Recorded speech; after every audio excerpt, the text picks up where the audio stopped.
নমস্কার। ভারত কথার গ্রন্থি মোচনের 1101তম পর্বে আপনাদের সবাইকে স্বাগত। মহাভারতের শান্তি পর্বে পিতামহ ভীষ্ম যুধিষ্ঠিরের কাছে দেবরাত পুত্র জনক এবং ঋষিশ্রেষ্ঠ যাজ্ঞবল্ক্যের একটি প্রাচীন সংবাদ বর্ণনা করেছেন। এই সংবাদে আমরা সেখানে মহর্ষি যাজ্ঞবল্ক্যের এক প্রতিভা, তার জ্ঞান, তার পাণ্ডিত্যের এক অনুপম পরিচয় আমরা সেখানে পাই। এবং এই আলোচনায় যাজ্ঞবল্ক্য মহারাজ জনককে যোগাদর্শ বিষয়ে উপদেশ দিয়েছিলেন, যা যাজ্ঞবল্ক্য গীতা নামে পরিচিত। যাজ্ঞবল্ক্য গীতার বিষয় সম্পূর্ণ বিচিত্র এবং অনন্য। সেখানে আমরা পাই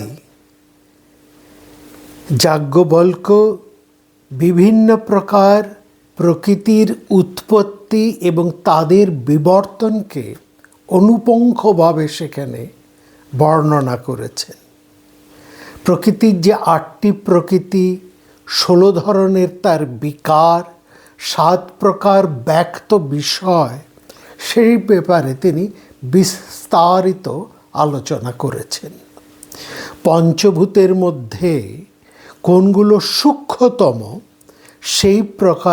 সেই প্রসঙ্গে তিনি প্রকৃতির উৎপত্তি এবং তাদের বিবর্তন কিভাবে ঘটেছে সেটা তিনি সেখানে বর্ণনা করেছেন।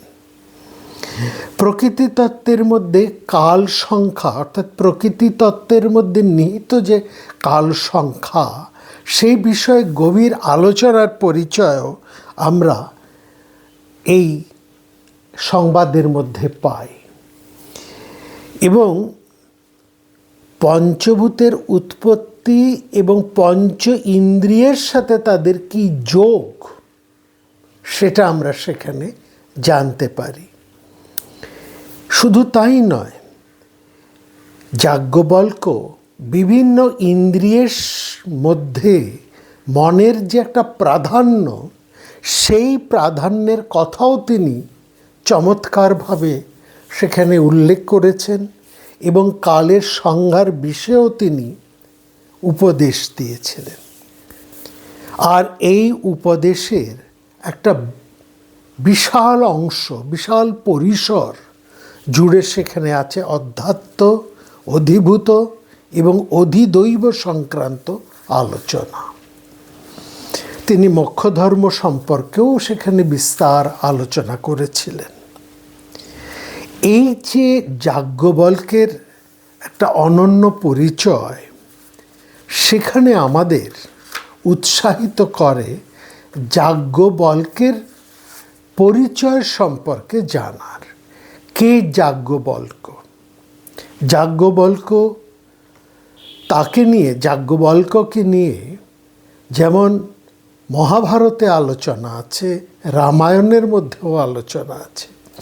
কিন্তু আমরা যদি জিজ্ঞেস করি যে যাজ্ঞবল্ক্য কে, কি তার সঠিক পরিচয়, তাহলে আমাদেরকে অনেক পেছনে ফিরে যেতে হবে। এবং সেখানে বিভিন্ন জায়গা থেকে আমরা যাজ্ঞবল্ক্যের একটা পরিচয় অবশ্যই পেতে পারি। যদিও উপনিষদের মধ্যে যাজ্ঞবল্ক্যের যে পরিচয় আছে, কিন্তু যদি আমরা জিজ্ঞেস করি তার পিতামাতার কি পরিচয়, তার বংশ পরিচয়, তিনি কার পুত্র, এ বিষয়ে মহাকাব্যে বা পুরাণে কিন্তু বিভিন্ন তথ্য পাওয়া যায়। এবং বিভিন্ন পুরাণ এ বিষয়ে নানাবিধ তথ্য তুলে ধরেছেন। এটা নিয়ে অনেকে বলেন যে এর মধ্যে পুরাণে অনেক অসঙ্গতি বা নানান ধরনের বিভিন্ন তথ্যের সমাহার পাওয়া যায়। আসলে কিন্তু তা নয়। একটু ভালো করে যদি আমরা সেগুলোকে খেয়াল করি, তাহলে আমরা যাজ্ঞবল্ক্যের সঠিক পরিচয়টা পেতে পারি।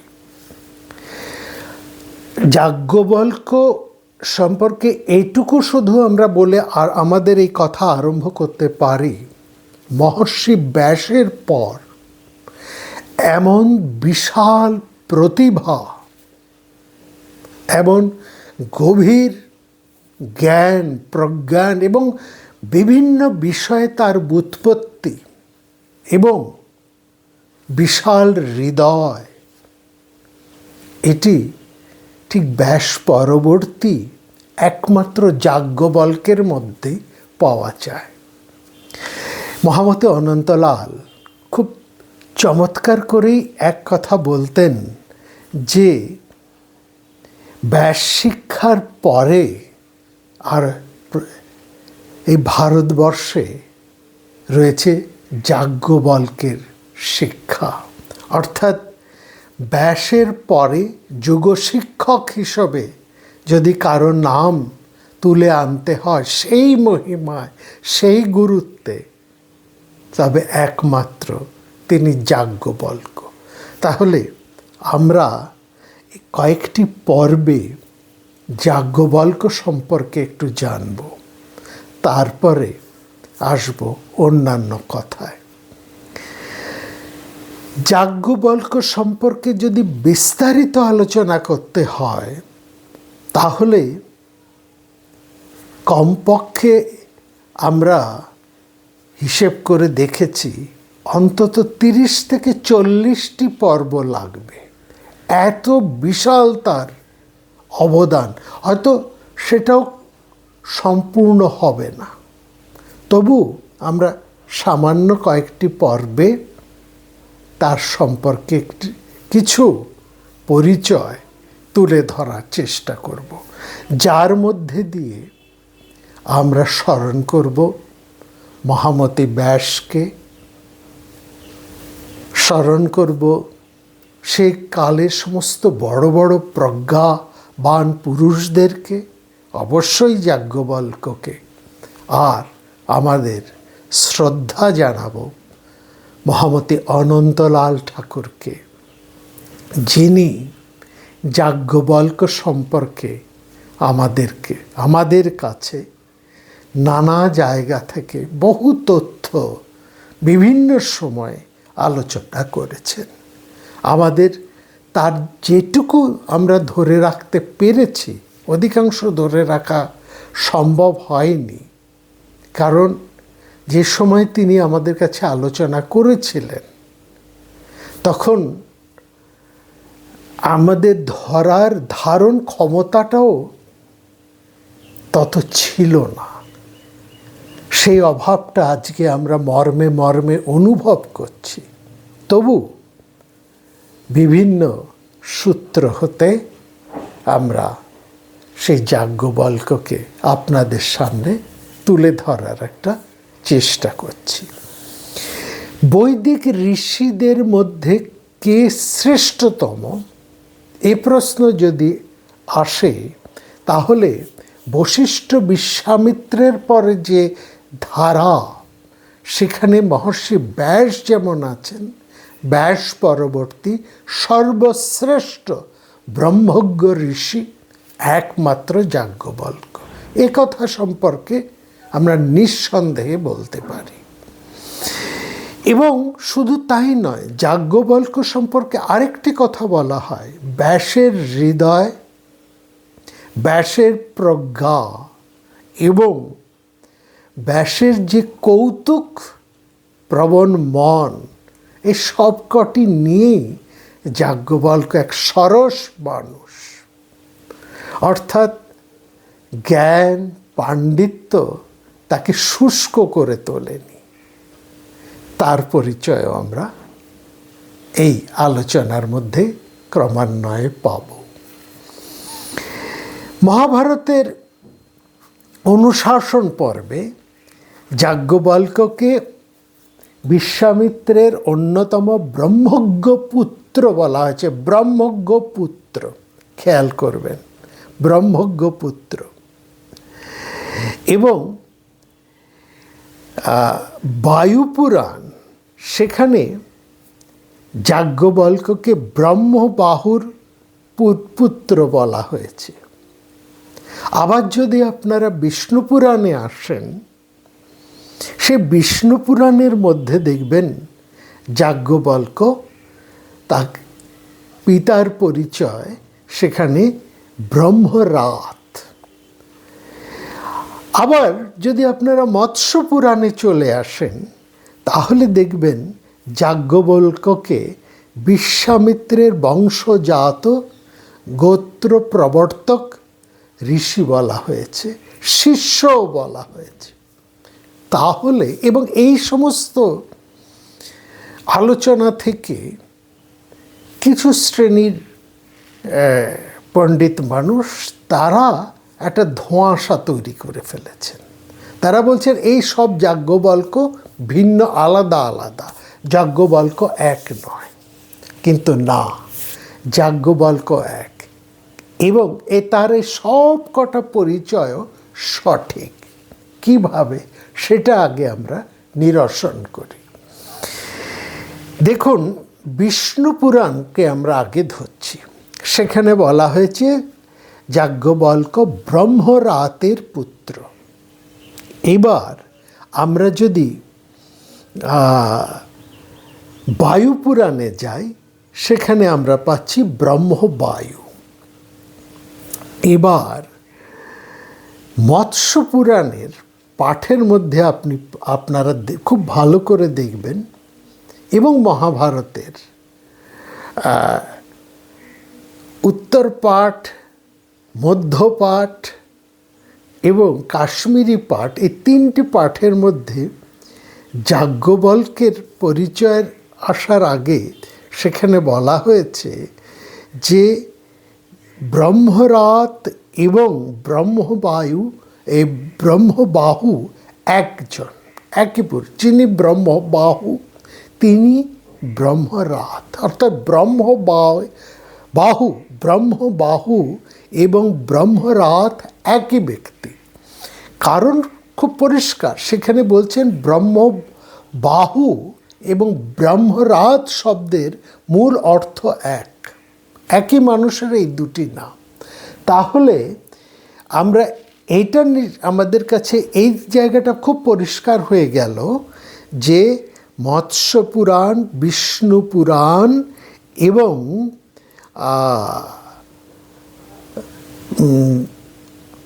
এই দুটি জায়গায়, মৎস্য পুরাণ এবং বিষ্ণু পুরাণ, এই দুই জায়গায় যাজ্ঞবল্ক্যের পিতা একই মানুষ। কোথাও তার নাম ব্রহ্মরাত, কোথাও তার নাম সেখানে রয়েছে ব্রহ্মরাত, কোথাও ব্রহ্মবাহু, ব্রহ্মরাত এবং ব্রহ্মবাহু। সুতরাং এই একটা নিরসন হয়ে গেল। এবার আসুন, এবার দেখুন, যদি আমরা আবার ওই মৎস্য পুরাণের মধ্যে যাই, সেখানে তাকে বলা হচ্ছে বিশ্বামিত্রের বংশজাত। এই এবং খুব পরিষ্কার করে আমরা পাই যে ব্রহ্মবাহু বা ব্রহ্মরাত এরা দুজন, এই যার এই একই নাম, কোথাও ব্রহ্মবাহু বা ব্রহ্মরাত, একই ব্যক্তির দুটি নাম। ইনি ব্রহ্মরাত বা ব্রহ্মবাহু, এর হচ্ছে বিশ্বামিত্রের বংশ ধারার এরা। অতএব যাজ্ঞবল্ক্য বিশ্বামিত্রের এই বংশধারার থেকে তিনি এসেছেন, অর্থাৎ তিনি বিশ্বামিত্রের বংশধারারই এক গোত্র প্রবর্তক ঋষি।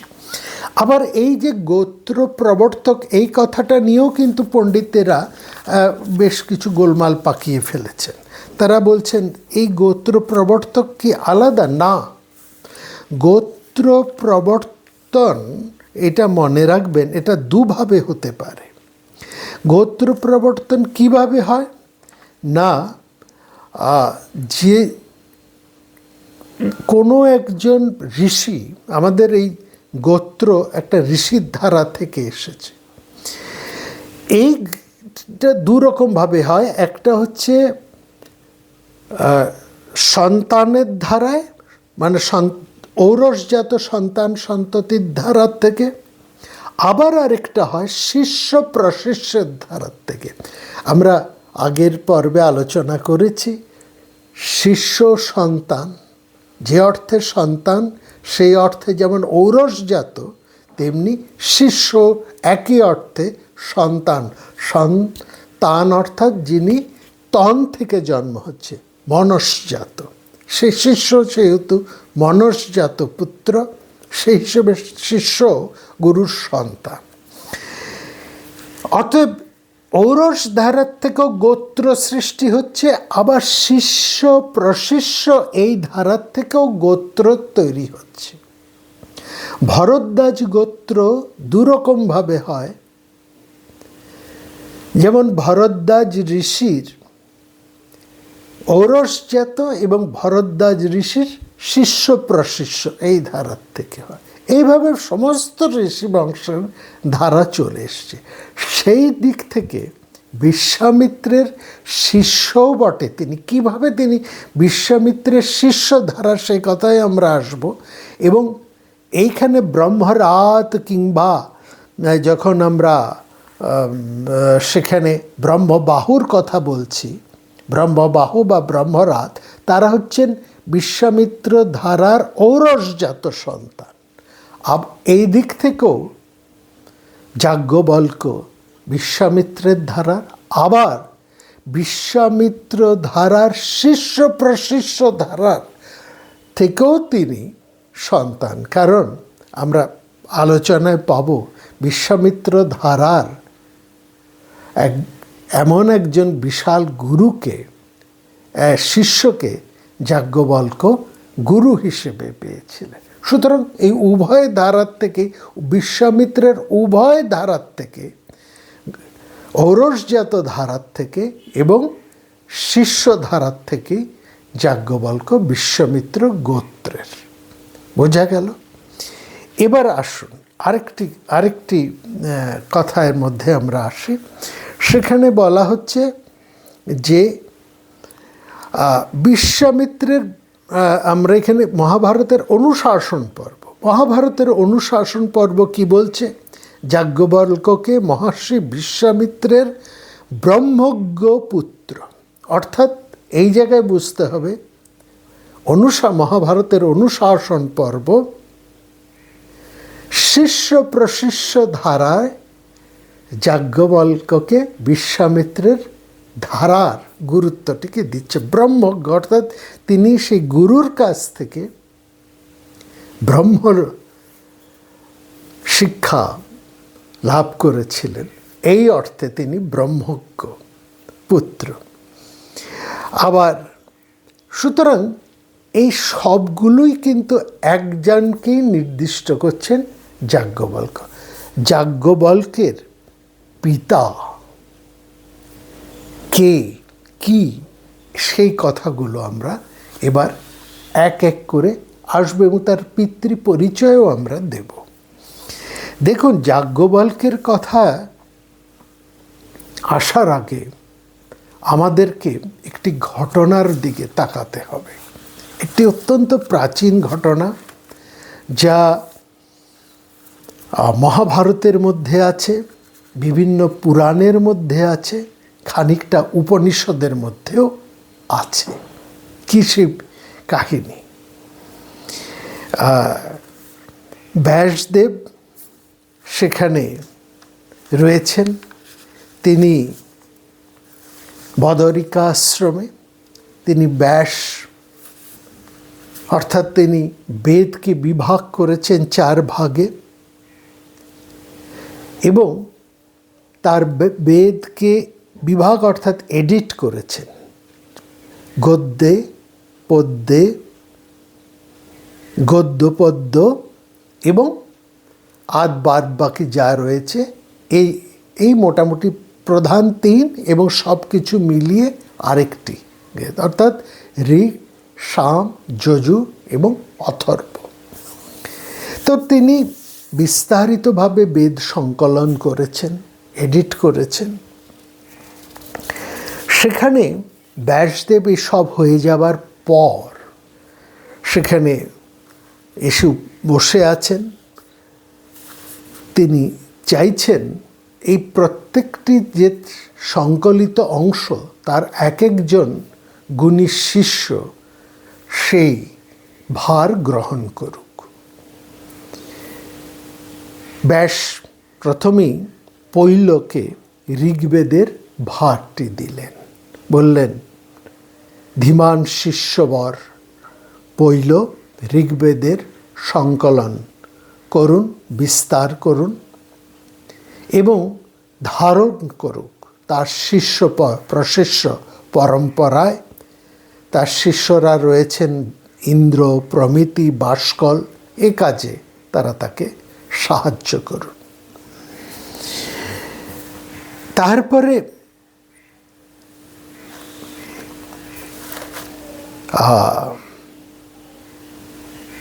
বৈশম্পায়ন সেখানে আছেন, অন্যান্য আরও শিষ্যরা আছেন। এবার ব্যাসদেব বলছেন যে তিনি সামবেদের ভার দিতে চান জৈমিনীকে। জৈমিনী সুবাদক, তলবকার, তাকে তিনি সামবেদের ভারটি দিলেন। জৈমিনীর একটা চমৎকার পরিচয় পুরাণের মধ্যে রয়েছে। জৈমিনী দেখতে খুব সুন্দর ছিলেন, ছিপছিপে দীর্ঘ দেহ, আয়ত চক্ষু, তার শরীরের বর্ণ অর্থাৎ রং অনেকটা জলপাই রঙের, অর্থাৎ কৃষ্ণ নয় আবার উজ্জ্বল নয়, জলপাই রঙের একটা চমৎকার রং, চিকন তার বর্ণ। এবং তিনি ছিলেন কর্মকাণ্ডের পোষক, পূর্ব মীমাংসার রচয়িতা, আর ভালো তিনি গানও করতে পারতেন। এবং গুরুর সাথে তার খানিকটা রাগ বিরাগের সম্বন্ধ।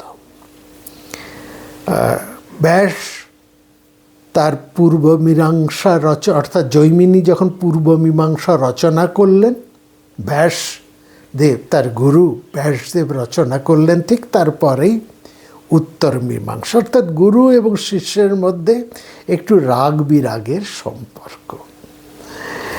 তো যাই হোক, সামবেদ, সা মানে অক্ষিণা ঐশী শক্তি, অম মানে আত্মা, সূর্যরূপ জগদাত্মার সাথে যে ঐশী শক্তি সম্পৃক্ত সেটাই হচ্ছে সাম।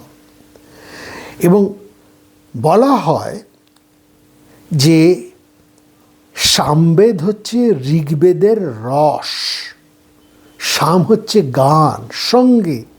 ঋক মন্ত্র, সামেই রস লাভ করেন, সেই জন্য বলা হচ্ছে ঋকই সাম, সামই সূর্য। যাই হোক, এবার যজুর্বেদের ভার ব্যাসদেব দিলেন বৈশম্পায়নকে, বললেন শ্রুধির বৈশম্পায়ন যজুর্বেদের ভার নেবেন। এই যে সুধীর শব্দটি, এটিকে একটু আপনারা লক্ষ্য করুন।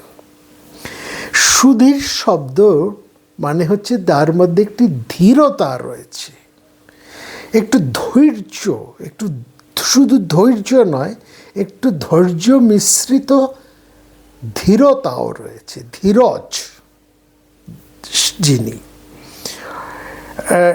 যজ্ঞের সময় মন্ত্রপাঠে কোনো বিলম্ব চলে না, স্তোত্র বা সঙ্গীতের ক্ষেত্রেও চলে না, কিন্তু অধৈর্য যদি একটু ধীরে ধীরে যাজ্ঞিক কর্ম সম্পাদন করেন তাতে কোনো ক্ষতি নেই, বরং সেই কাজটি আরও নিখুঁত অনবদ্য হতে পারে। সুতরাং ব্যাসদেব তার প্রিয়তম শিষ্য ধীরজ তো তিনি বললেন না, তিনি বললেন সুধীর বৈশাম্পায়নকে এই যজুর্বেদের ভারটি দিলেন এবং তাকে সম্বোধন করলেন সুধীর বলে, যে সুধীর শব্দের মধ্যে একটু ধীরজের ভাবটুকু লুকিয়েছিল। কেন এই কথাটি বলছি সেটি ক্রমশ প্রকাশ্য। ব্যাসদের যজ্ঞের তিনি ছিলেন ব্রহ্মাস্বর। ব্রহ্মা মানে যিনি চতুর্বেদের সবটা জানেন ব্যাসদেব, কিন্তু তিনি নিজে অদৌর্য, অর্থাৎ তিনি ব্রহ্মা হয়েও যাজ্ঞিক ক্রিয়াটা তিনি কিন্তু চমৎকারভাবে জানতেন, এই যাজ্ঞিক ক্রিয়াকর্মটা। সেজন্য তিনি তার প্রিয়তম শিষ্য বৈশাম্পায়নকে যজুর্বেদের ভারটি দিলেন। ভৈষজ আর সবশেষে ভৈষজ্য এবং অন্যান্য যে সমস্ত বিদ্যায় যে পারদর্শী সুমন্তুকে তিনি দিলেন অথর্ববিদ্যার ভার। এই সমস্ত দেবার পর, সব এই চতুর্বেদের ভার দেবার পর ব্যাসদেব তিনি তার বদরিকা আশ্রমে দিকে ফিরে গেলেন। বৈশাম্পায়ন ফিরে আসছেন, কিন্তু তিনি ঠিক ততটা যেন প্রসন্ন নন। যজুর্বেদের ভারটা পেয়ে তিনি যেন ঠিক ততটা প্রসন্ন হতে পারেননি। তিনি কি ভেবেছিলেন তিনি বেদের যে মস্তিষ্ক বলা হয় ঋগ্বেদ, মাথার দিক, সেই ভারটা পাবেন? যেহেতু তিনি জানতেন তিনি ব্যাসদেবের প্রিয়তম শিষ্য। কিংবা তিনি কি ভেবেছিলেন ঋগ্বেদ না পেলেও তিনি সামবেদের ভারটি পাবেন? এই দুটি না পেয়েও তিনি যখন যজুর্বেদ পেলেন, তাকে যেন খানিকটা বিষণ্ণ বলে মনে হলো। বৈশাম্পায়নের সঙ্গে রয়েছে তার অন্যতম প্রধান শিষ্য যাজ্ঞবল্ক্য গুরুর মনের অবস্থাটা আঁচ করতে পারলেন। বলছেন তিনি যেন এটা আঁচ করতে পেরেই বলছেন যে যজনই তো যজ্ঞই তো ব্রহ্ম। শুধু হোতার ঋক মন্ত্রে তো যজ্ঞ সম্পন্ন হয় না, আবার উদ্গাতার সাম গানেও যজ্ঞ সম্পূর্ণ হয় না। অধৈর্যকে যজ্ঞমন্ত্র আবৃত্তি করতেই হবে। যজ্ঞমুখ অগ্নিতে আহুতি তিনি যতক্ষণ না দিচ্ছেন, নিজে যজ্ঞমন্ত্র আবর্তন করে ততক্ষণ পর্যন্ত যজ্ঞ সম্পূর্ণ হয় না। আহুতি তো নিবেদন, আর আহুতি তো হচ্ছে সমর্পণ, নিজেকে সম্পূর্ণভাবে নিঃশেষে বিলিয়ে দেওয়া, সমর্পণ করা। দেখুন গুরুদেব যাজ্ঞবল্ক্য বলছেন, ঋগ যদি, ধরে নিলাম ঋগ্বেদ বেদের মস্তক, সাম ঠিক আছে, সাম বেদের হৃদয়, কিন্তু যজু হচ্ছে বেদের দুখানি হস্ত, যে হাতের ওপর বাহুতের স্বয়ং অশ্বিনী কুমার দ্বয় রয়েছেন এবং করতলে সমস্ত ইন্দ্রিয়ের অধিপতি স্বয়ং ইন্দ্র, তার স্থিতি। আবার দেখুন ঋগ ব্যক্ত হয়েছে ব্রহ্মার পূর্ব মুখ থেকে, সাম প্রকাশিত হয়েছে ব্রহ্মার পশ্চিম মুখ থেকে, কিন্তু যজুর্বেদ সে তো ব্যক্ত হয়েছে স্বয়ং ব্রহ্মার দক্ষিণ মুখ থেকে। আর অথর্ব বেদ উত্তর মুখ থেকে। আর দক্ষিণ মুখ যেখান থেকে যজু প্রকাশিত হয়েছে, এই দক্ষিণমুখী তো ব্রহ্মার প্রসন্ন মুখ। দাক্ষিণ্যৈব প্রসন্না ভবতি। যাজ্ঞবল্ক্য বলছেন, যজু শুধু হাত নয় গুরুদেব, যজু হচ্ছে যজ্ঞের নয়ন। আর তা তো শুধু বহির্দৃষ্টিকে জাগ্রত করে না, অন্তর্দৃষ্টিকেও জাগ্রত করে। হঠাৎ তারা দুজনেই ফিরে দেখলেন কখন তাদের পেছন পেছন মহর্ষি ব্যাস সেখানে এসে উপস্থিত হয়েছেন। তিনি চুপ করে শুনছিলেন। তাদের অনুসরণ করতে করতে, বৈশম্পায়ন এবং যাজ্ঞবল্ক্যকে অনুসরণ করতে করতে ব্যাসদেব আসলে নীরবে শুনছিলেন যাজ্ঞবল্ক্যের কথা। যাজ্ঞবল্ক্যের সেখানে চমৎকার একটা বর্ণনা আছে। বলছেন, সেই বর্ণনা অনেক সময় মহাভারতের মধ্যেও রয়েছে। মহাভারতের কোনো কোনো পাঠের মধ্যে রয়েছে। ঠিক এই মুহূর্তে সেই পাঠের কথাটা আমার মনে পড়ছে না, কিন্তু আমি মহাভারতের একটি দুটি ভিন্ন পাঠের মধ্যে স্বয়ং ব্যাসের সেই চমৎকার বর্ণনা, রূপের বর্ণনার কথা আমরা পেয়েছি। সাধারণত মহাভারতের প্রায় সমস্ত বর্ণনাতেই ব্যাসদেবের একটা পরিচয় সব জায়গায় পায়। ব্যাসদেব যখন অম্বিকার সাথে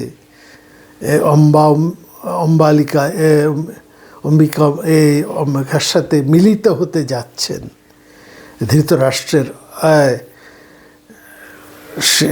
ধৃতরাষ্ট্র বলছে, সেই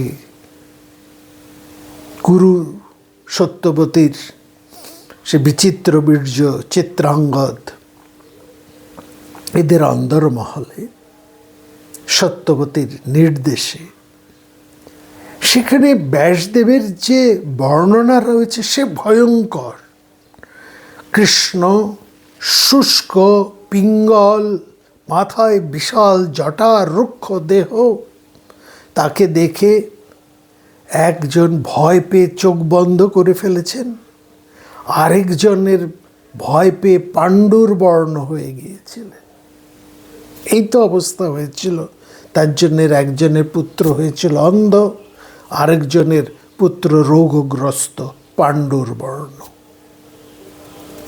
কিন্তু শেষকালে দাসী পুত্র বিদুরকে আমরা পাই, যেখানে তার জননী তিনি বড় শ্রদ্ধা ভরে ব্যাসকে গ্রহণ করেছিলেন বলে এক শ্রদ্ধালু জ্ঞানী পুত্র বিদুরের জন্ম সেখানে আমরা পাই। যাই হোক, এই ব্যাসের এই রূপর বর্ণনায় প্রায় সমস্ত মহাভারতের মধ্যে আছে, কিন্তু একটি দুটি মহাভারতের মধ্যে সেখানে ব্যাসের অনুপম বর্ণনা আছে, যেটা ব্যাসদেবের আসল বর্ণনা, রূপের বর্ণনা। কৃষ্ণবর্ণ, ঠিক ব্যাসদেব কৃষ্ণবর্ণ, পিঙ্গল জটাধারী, মেদহীন, দীর্ঘদেহী, বৈদর্যমণির মতো তার দুটি চক্ষু, দুটি প্রজ্ঞা চক্ষু জল জল করছে কেমন বৈদর্যমণির মতো, অথচ করুণায় আর্দ্র। তিনি তার মধ্যে ব্রাহ্মণের বুদ্ধি, শূদ্রের শক্তি, অপ্সরা লালিত্য, এই ত্রিবেণী সঙ্গম আমরা দেখছি। এবং সেখানে এই যে বশিষ্ঠ অরুন্ধতির প্রপৌত্র শক্তি এবং অদৃশন্ত্রীর যিনি পৌত্র, পরাশর সত্যবতীর পুত্র, এই যে দ্বৈপায়ন ব্যাস, দ্বীপে জন্ম বলে তার নাম দ্বৈপায়ন, বেদকে বিভাগ করেছিলেন বলে তার নাম বেদব্যাস, তার আসল নাম হচ্ছে কৃষ্ণ, তিনিও এক কৃষ্ণ। মহাভারতে আমরা 3-4 জন কৃষ্ণকে পাই, এই ব্যাসদেব এক কৃষ্ণ, তার গায়ের রঙের কারণে ব্যাস। তার মধ্যে ব্রাহ্মণের বুদ্ধি যেমন পাই, মহাভারত তিনি বলছে ব্রাহ্মণের বুদ্ধি, শূদ্রের লালিত্য, শূদ্রের শক্তি, ব্রাহ্মণের বুদ্ধি, শূদ্রের শক্তি এবং অপ্সরার লালিত্য, এই ত্রিবেণী সঙ্গম তার মধ্যে রয়েছে। তার পিতা ব্রাহ্মণ, জননী শূদ্রা এবং আবার অপ্সরার সাথে তার মিল। এই অপ্সরার 3টি ধারা, এই 3টি ধারা নিয়ে ব্যাসের জন্ম। এবং সেই জায়গায় দেখছি সেই যে ব্যাসদেবের বর্ণনা বলছেন, সেখানে একটা মানে সন্ধ্যার অন্ধকারের মধ্যেও তার বৈদর্যমণির মতন উজ্জ্বল দুটো চোখ জল জল করে জ্বলছে, ঝটাচার চূড়া করে বাঁধা সুঠাম দীর্ঘ দেহ, এবং সমস্ত শরীরের মধ্যে কোথাও এতটুকু রুক্ষতা নেই, বরং সন্ধ্যার একটা মায়াবী মায়া যেন সেখানে জমাট বেঁধে রয়েছে, একটা অপরূপ লালিত্য তার কৃষ্ণমূর্তির মধ্যে। এবং তিনি হয়তো অপ্সরা অদ্রিকার কন্যা সত্যবতীর সুত বলে, সত্যবতী তো অপ্সরা অদ্রিকার কন্যা, আবার তিনি সুত পিতার দ্বারা লালিতা পালিত বলে শূদ্রের রস সংগ্রহ তার মধ্যে, অর্থাৎ ব্যাসদেবের মধ্যে এই 3টি ধারা অপূর্বভাবে রয়েছে। আর এই 3টি রসকে, ব্রাহ্মণ্য রস, শূদ্রের রস এবং অপ্সরার রস, এই 3টি রসে জারিত হয়ে ব্যাসদেব মহান হয়ে উঠেছে। তো সেইখানে ব্যাসদেব এসে উপস্থিত, তাকে দেখে বৈশম্পায়ন এবং যাজ্ঞবল্ক্য দুজনেই খুব চমকিত। ব্যাসদেব বলছেন, বুঝতে পারছি বৈশম্পায়ন, যজুর্বেদ পেয়ে তুমি হয়তো ততটা প্রসন্ন হওনি, তুমি কি আশা করো? তুমি কি ঋগ্বেদ চাইছো নাকি সামবেদ চাইছো, কি চাইছো? বৈশম্পায়ন বলছেন, আমি যজুর্বেদ নিয়ে কি করব গুরুদেব, আমার সংসার চলবে না। ব্যাসদেব বলছেন, এটাই তোমার বক্তব্য? তাহলে দেখো, মহারাজ যুধিষ্ঠির তিনি তো আমাকে সমগ্র বদরিকা মণ্ডল দিয়েছেন, দান করেছেন, তার 1/4 তোমাকে আমি দিচ্ছি, তার সেখানকার শস্য, জল, ফল এসব নিয়ে তুমি থাকো। ব্যাসদেব বলছেন, না, বিষয় ভোগে আমার এতটুকু প্রবৃত্তি নেই। কুরুক্ষেত্রের যুদ্ধতে তো আমি দেখলাম কি ঘটনা ঘটেছে, অর্থাৎ এই যে ঘটনার কথা আমরা বলছি, ইতোমধ্যে কুরুক্ষেত্রের যুদ্ধ হয়ে গেছে এবং যুধিষ্ঠির রাজাও হয়েছেন। তিনি রাজা হয়ে নতুন করে বেদ সংকলনের দায়িত্ব আবার দিয়েছেন ব্যাসদেবের কাছে। এই হচ্ছে ঘটনা এবং তার পরবর্তী এই ইতিহাস। সেখানে ব্যাসদেব বলছেন যে আমি বৃদ্ধ হয়েছি, আগে যে ক্ষমতা নিয়ে আমি বেদ সংকলন করেছি, এখন আমার সেই ক্ষমতা আর নেই, আর সেরকম পরিশ্রম করারও শক্তি আমার নেই। তখন যুধিষ্ঠির তাকে বললেন, এর জন্য আপনি যা চান, যাই কোনো সাহায্য চান, আপনি নিন, কিন্তু আপনি যদি এই সংকলনকে সম্পূর্ণ না করে যান তাহলে এই কাজ সম্পূর্ণ হবে না। যুধিষ্ঠিরের কথা ব্যাসদেবও ফেলতে পারেন না, কারণ ব্যাসদেব যুধিষ্ঠিরকে অত্যন্ত স্নেহ করেন। যাই হোক, ব্যাসদেব রাজি হয়েছেন এবং রাজি হয়ে তিনি কি করলেন, তার সংকলিত কর্ম তার শিষ্যদের মধ্যে ভাগ করে দিলেন এবং তারা তাদের শিষ্য পরম্পরায় এই কাজটাকে বাড়িয়ে নিয়ে যাবে, এই উদ্দেশ্য। সেই রকম অবস্থাতেই আমরা দেখলাম বৈশম্পায়ন পেয়েছেন যজুর অংশটুকু, বেদের যজুর ভাগ, এবং সেখানে তিনি কিন্তু যজুর ভাগটাকে পুরোপুরি নিতে চাইছেন না। কেন, কি জন্য? ব্যাসদেব খানিকটা বিস্মিত। তিনি বলছেন, তাহলে তুমি কি চাইছো? ব্যাসদেব বলছেন, আমাকে রাজসভায় মহাভারত পাঠের অধিকার, এইটি শুধুমাত্র আমি আপনার কাছে প্রার্থনা করছি। কোনো বেদের অধিকার আমি চাই না। আমাকে মহাভারত পাঠ এবং মহাভারত বর্ণনা, ওই যে আপনি যে মহান কাব্যগ্রন্থ মহাভারত রচনা করেছেন, আশ্চর্য, অদ্ভুত, বিশাল, এই মহাভারতের ভারটুকু আপনি আমাকে দিন। তাহলে ব্যাস তো কৌতুক প্রিয়, তিনি বলল, ও বললেই পারতে যে তুমি রাজপুরোহিত হতে চাও। বৈশম্পায়ন বলছেন, না না মহারাজ, আমি রাজপুরোহিত হতে চাই না, কিন্তু আমি যতটুকু মহাভারত আপনার কাছ থেকে শুনেছি, আমি এটা বুঝতে পেরেছি যে স্বার্থ, পুরুষার্থ এবং পরমার্থ, এই ত্রিবেণীর এক অপূর্ব সমন্বয় রয়েছে এর মধ্যে। যত পাঠ করা যায় তত রসসিক্ত হয়ে যায় মানুষ, এবং সেখান থেকেই মানুষ সতর্ক হয় এবং জ্ঞান লাভ করে, ধর্ম পাকে, যোগ সমন্বয় শেখে। অতএব বলছেন, বেশ, ঠিক আছে, তুমি মহাভারতের ভাগটা তুমি নিতে চাইছো, আমি তোমাকে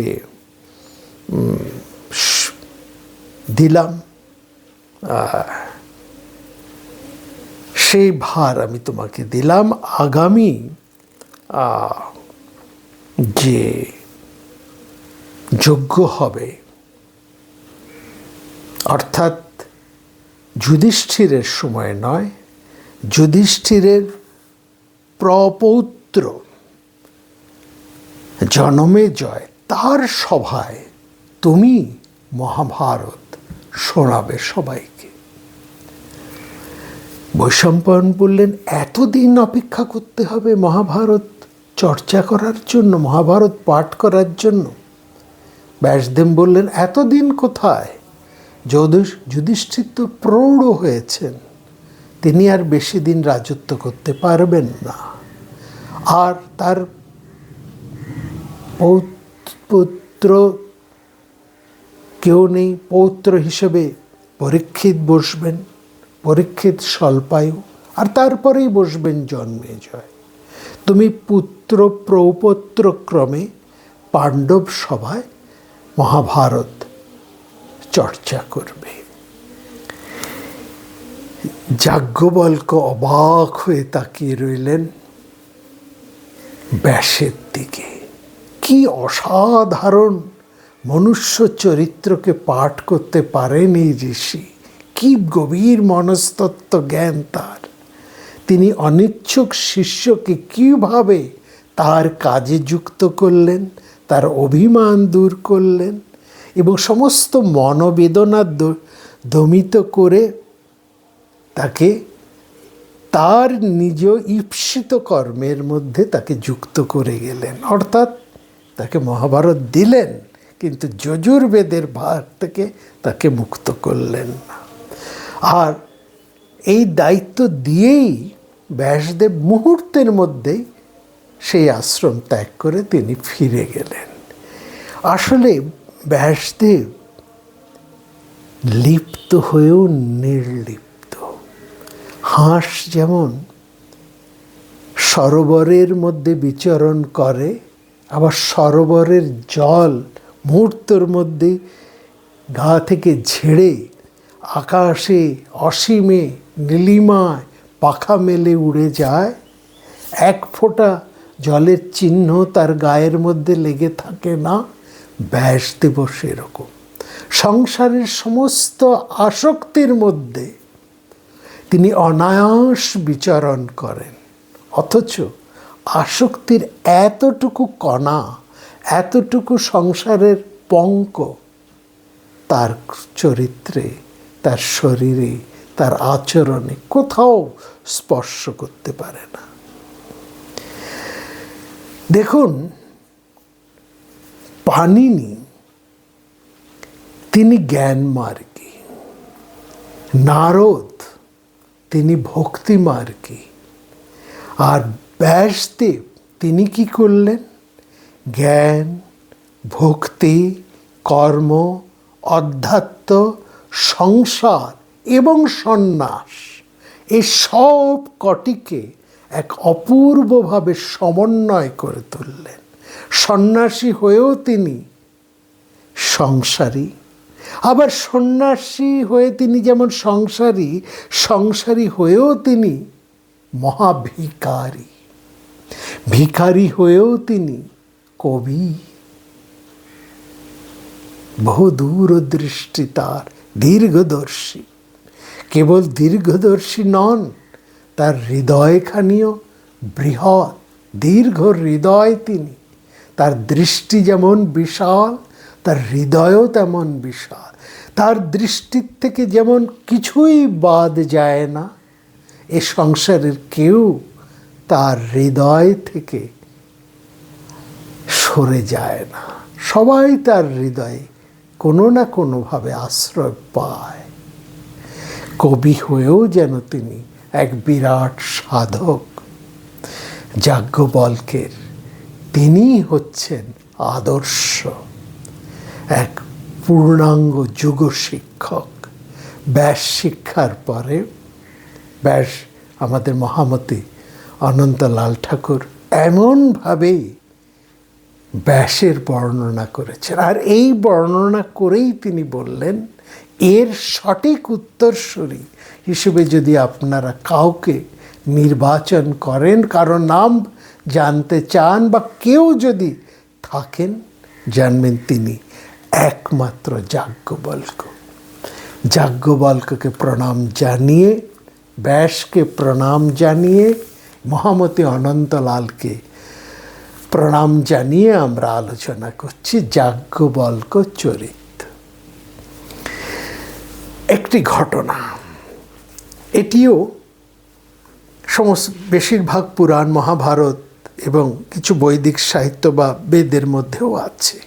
সেই ঘটনাটা বলি। সুমেরু শিখরে এক ঋষি সম্মেলন। ঋষি সম্মেলন মানে আজকালকার সেমিনার।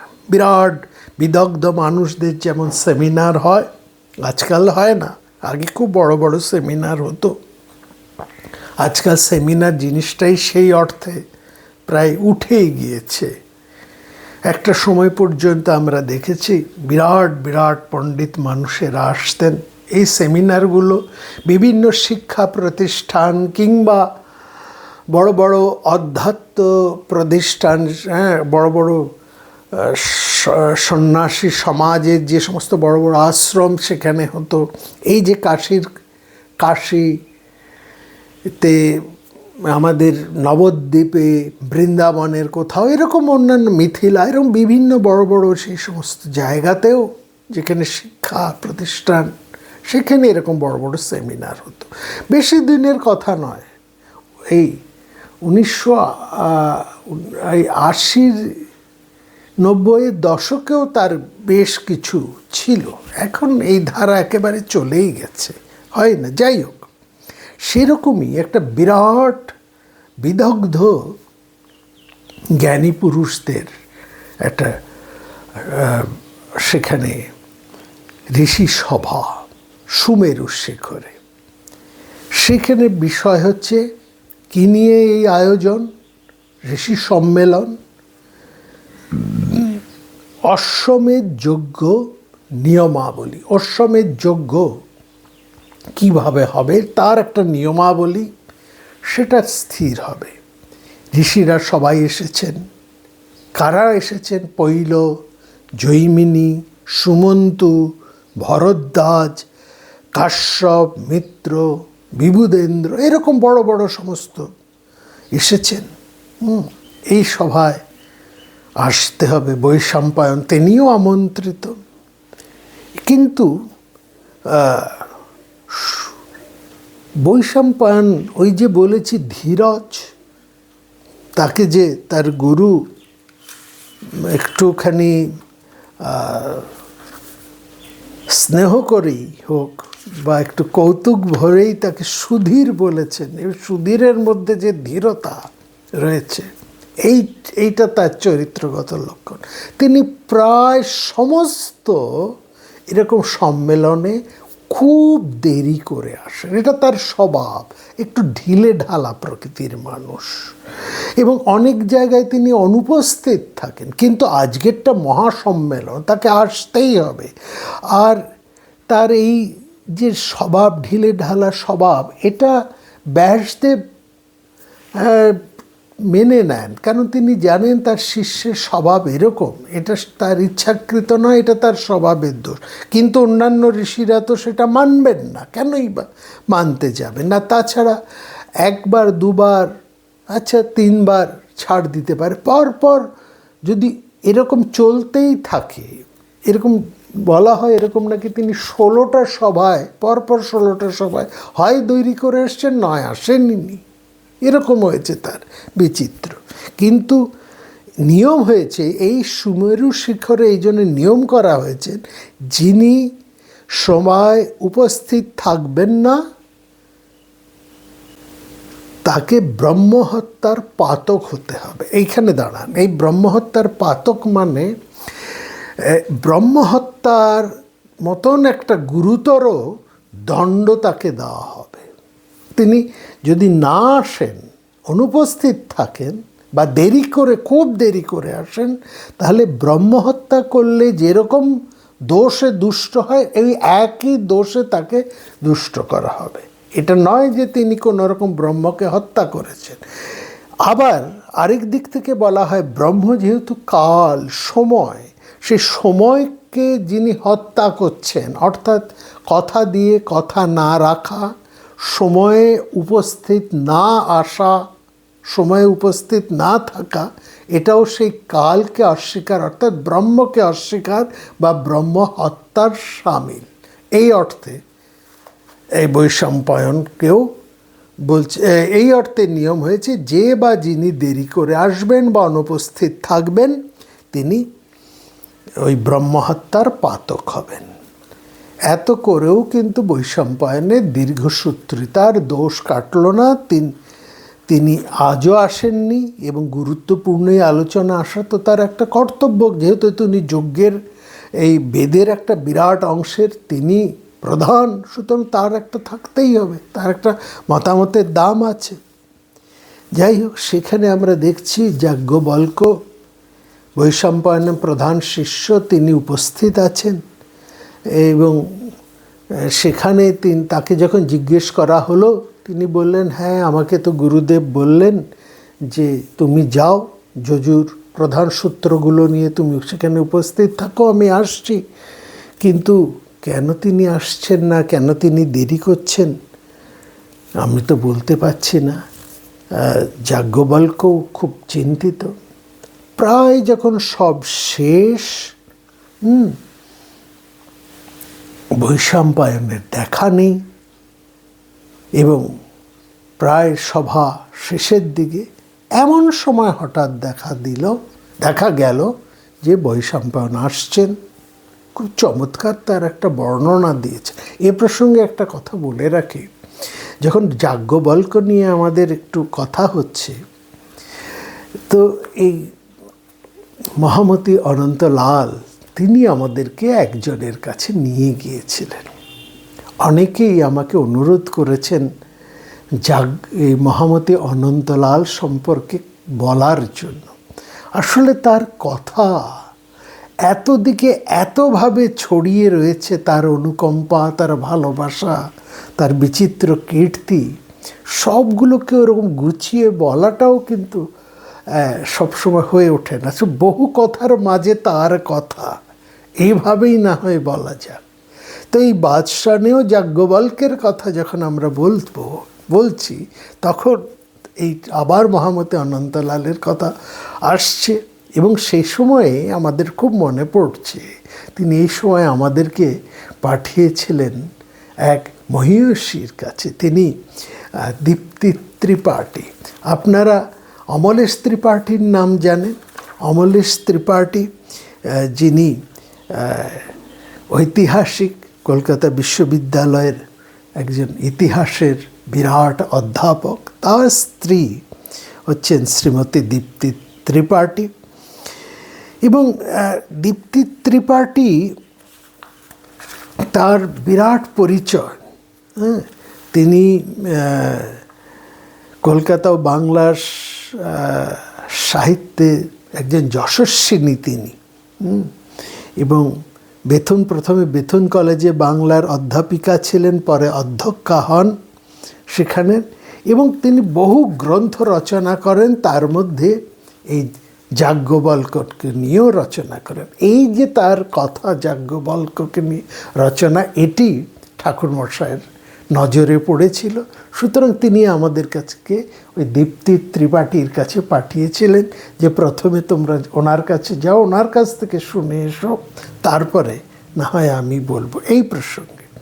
তো যাই হোক, এই কথা প্রসঙ্গে আমরা সেই শ্রদ্ধা দীপ্তি ত্রিপাঠীকেও স্মরণ করছি, শ্রদ্ধার সঙ্গে স্মরণ করছি। যাই কথায় আসে, যে কথা বলছিলাম সেই সুমেরু শিখরের ঋষি সম্মেলন, সেইখানে ওই সম্মেলন প্রায় অনুষ্ঠান শেষের মুখে এমন সময় সেখানে দেখা গেল যে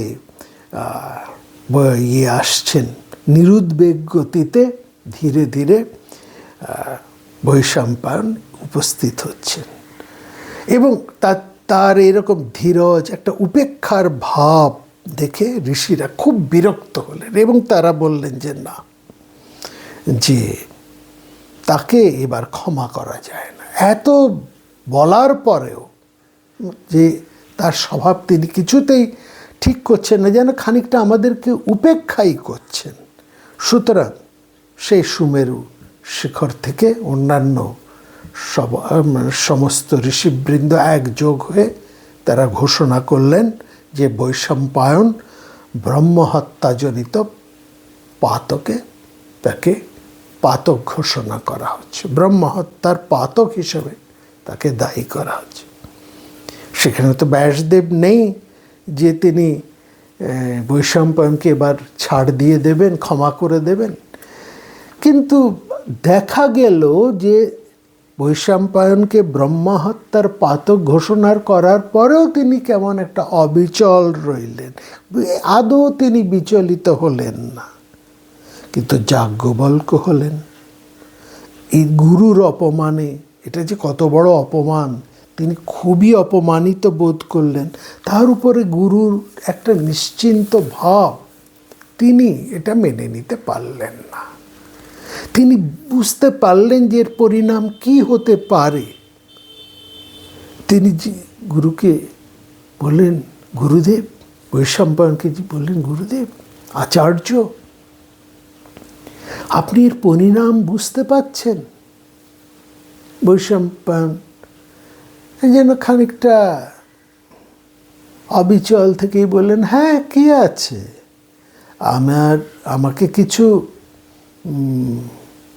মানে এই ধরনের যখন কাউকে ব্রহ্মহত্যাজনিত এই পাতক দোষে দুষ্ট করা হয়, তাকে বেশ কিছু কায়িক পরিশ্রম করতে হয়। এটাই হচ্ছে সেই তার প্রায়শ্চিত্ত করতে হয়, একটা কঠিন প্রায়শ্চিত্ত, এবং সেই কঠিন প্রায়শ্চিত্ততা তাকে শ্রমদানের মধ্যে, কঠোর শ্রমদানের মাধ্যমে এই প্রায়শ্চিত্ত করতে হয়।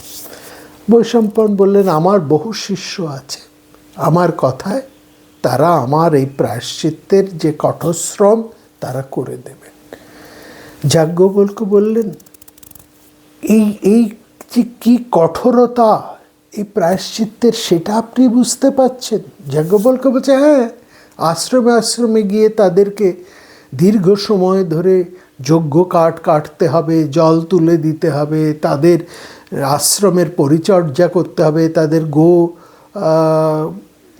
যেসব রয়েছে তার সেসবের প্রতিপালন করতে হবে, এই সমস্ত কাজ করতে হবে, যেন এমন একটা কিছু ব্যাপারই নয়।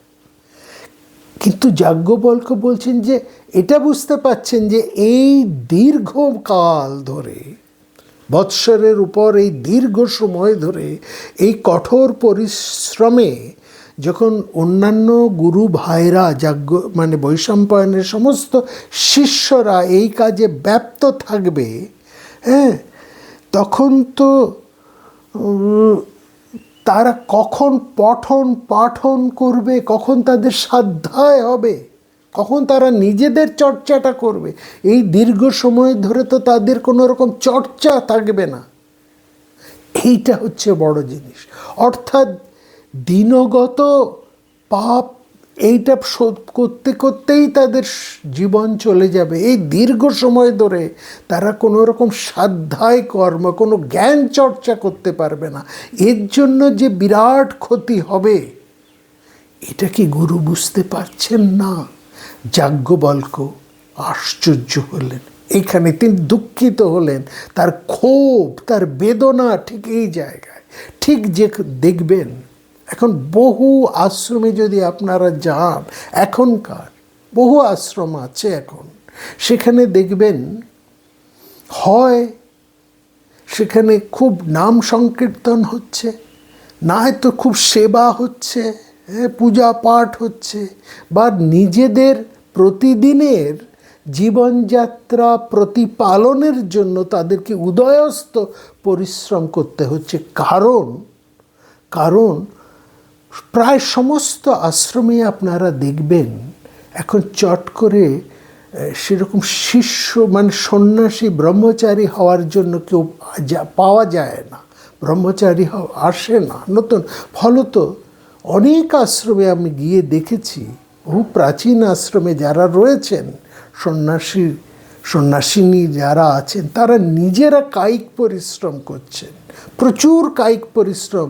তাদের কারো প্রায় 80 বছরের ওপর হয়ে গেছে বয়স, কিন্তু তাদেরকে এই কঠিন পরিশ্রম করে যেতে হচ্ছে শুধুমাত্র বেঁচে থাকার জন্য যেটুকু। ফলত তাদের এই যে পড়াশুনো, জ্ঞান চর্চা, সাধ্যায়, তপস্যা এইসব নয়, শুধুমাত্র বেঁচে থাকার জন্য যে কায়িক কঠিন পরিশ্রম সেটা করতে হচ্ছে। এই জন্যই কি তারা সন্ন্যাসী হয়েছিলেন? এই জন্যই কি তারা সব কিছু ত্যাগ করেছিলেন? এই একই প্রশ্ন যাজ্ঞবল্ক্যের মধ্যে, যে গুরুগৃহে যারা এসেছে তারা কি কেবলমাত্র কঠোর কায়িক পরিশ্রম করেই যাবেন? তাহলে তাদের সাধ্যায়, তাদের শাস্ত্র চর্চা, সেগুলো কখন তারা করবে? এই দীর্ঘ সময় গুরুর এই যে ব্রহ্মহত্যাজনিত যে পাপের যে প্রায়শ্চিত্ত, তার দায় মেটাতেই তো এদের জীবনের দীর্ঘ সময় ব্যয় হয়ে যাবে। অতএব তিনি গুরুর কাছে এসে একটি প্রার্থনা করলেন। কি প্রার্থনা তিনি করলেন এবং তারপরে কি ঘটনা ঘটল, সেটা নিয়ে আমরা আসব আগামী পর্বে।